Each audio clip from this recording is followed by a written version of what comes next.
Nos émotions sont des signaux d'alerte de notre organisme pour nous mettre en fait en action, pour comprendre nos besoins et nos valeurs profondes.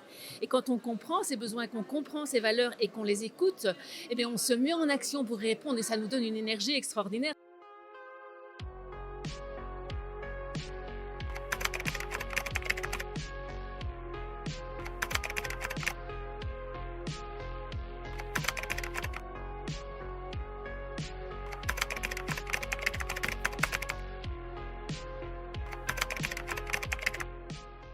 Qui es-tu? Je suis Martine Capron. Alors, comment me définir aujourd'hui? Je suis psychothérapeute depuis de longues années et ces 10 dernières années, je suis aussi devenue éco-psychologue et écothérapeute parce que je me suis rendu compte à quel point de plus en plus de gens étaient éco-anxieux, étaient préoccupés par tous les problèmes environnementaux, moi aussi d'ailleurs, et l'angoisse a monté, monté, monté. Et donc je me suis spécialisée là-dedans pour vraiment aider les personnes à faire face à leurs angoisses et à les transformer en capacité d'action. Et ça, c'est très important. C'est pas un sujet comme en psychologie on peut avoir, parce que là c'est un sujet qui te touche aussi directement, parce qu'on est tous touchés par le changement climatique. Et je me suis demandé, mais toi du coup, comment tu fais? Alors je fais pour moi-même ce que j'explique à mes patients, hein. D'abord, c'est-à-dire que j'écoute mes émotions, tu vois. Nos émotions sont des signaux d'alerte de notre organisme pour nous mettre en fait en action, pour comprendre nos besoins et nos valeurs profondes. Et quand on comprend ces besoins, qu'on comprend ces valeurs et qu'on les écoute, eh bien on se met en action pour y répondre et ça nous donne une énergie extraordinaire. C'est ce que tu fais d'ailleurs. Tu vois ce que beaucoup de jeunes font. Vous écoutez vos émotions, votre colère, votre tristesse, vos peurs, vos angoisses, et vous les transformez en capacité d'action. Et c'est ça que j'explique à mes patients et je les aide à faire ce travail.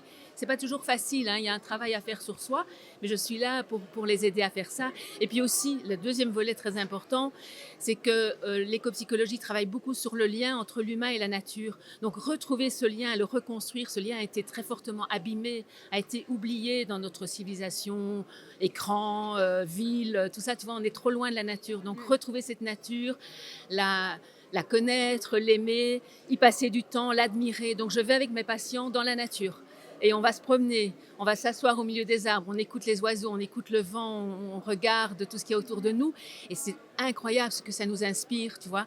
On explique à la nature quelles sont nos difficultés, on les donne, quoi, on lui offre.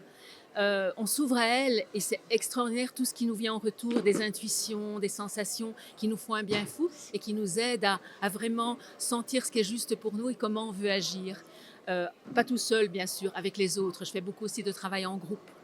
Et écothérapeute, il y en a beaucoup? Alors, pas encore beaucoup. Moi, c'est une de mes missions, c'est de former les thérapeutes à devenir aussi écothérapeutes, parce que je forme des psychothérapeutes. Et donc, j'ai mis au point une formation pour vraiment les aider à s'ouvrir à l'écopsychologie. Et donc, de plus en plus maintenant, il y en a. Hein, on commence aux États-Unis, il y en a plus, mais en Europe, ça commence. Et bon, je participe à ça. On a créé une formation, on a fait des congrès en Belgique. Et donc voilà, bon, je suis belge. Hein, et donc voilà, on y travaille et ça commence à s'étendre.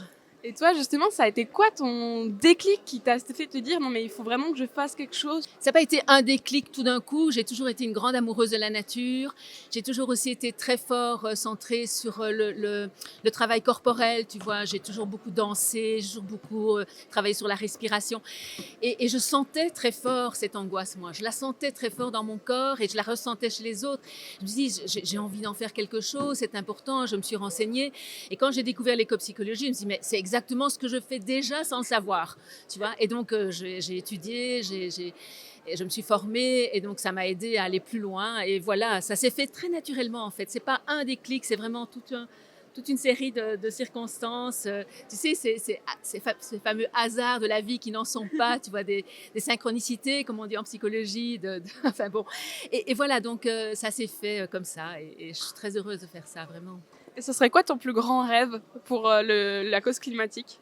C'est que tout le monde retrouve ce lien profond avec la nature et se remette à l'aimer, à la connaître. Et parce qu'une fois qu'on est dans ce lien profond, on ne peut plus s'en foutre, on ne peut plus être dans le déni, on ne peut plus être en dire non, non, c'est les autres qui vont tout régler. On a envie de le faire aussi et on le fait par plaisir, par joie de vivre, joie de défendre la vie et pas par obligation, pas parce qu'il faut, pas parce que je devrais, parce qu'on m'a dit que. Non, il n'y a plus de culpabilité, il y a juste de la joie d'agir. C'est qui la personne qui t'inspire justement dans tes actions quotidiennes?